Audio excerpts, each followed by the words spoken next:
आषाढी एकादशी निमित्त देवणी तालुक्यातील धनेगाव येथील श्री महादेव माध्यमिक व उच्च माध्यमिक विद्यालयात वारकरी रूपी विद्यार्थ्यांच्या दिंडीचे आयोजन करण्यात आले होते। यामध्ये विद्यार्थिनींनी वारकरी विठ्ठल रुक्मिणी व विविध संतांच्या वेशभूषेत विठ्ठल नामाच्या गजरात फुगड्या व रिंगण करत दिंडीचा समारोप करण्यात आला। या दिंडीचे विधिवत पूजन विद्यालयाचे प्राचार्य रामलिंग मुळे यांच्या शुभ हस्ते करण्यात आले। दिंडीचे आयोजन 9वी वर्गाचे वर्ग शिक्षक BC महाजन व संध्या राणी सुतार यांनी केले, तर संचालन सूरज सूर्यवंशी व स्नेहा बिरादार यांनी केले।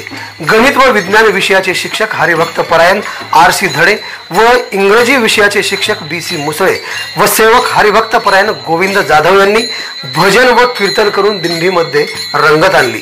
शाळेतील प्राध्यापक, शिक्षक, शिक्षकेतर कर्मचारी, विद्यार्थी व पालक मोठ्या संख्येने सामील झाले होते। बघूया या विठ्ठल रखुमाईच्या रूपाने अवतरलेल्या विद्यार्थ्यांचा दिंडी सोहळा।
आवाज बहुजनांचा।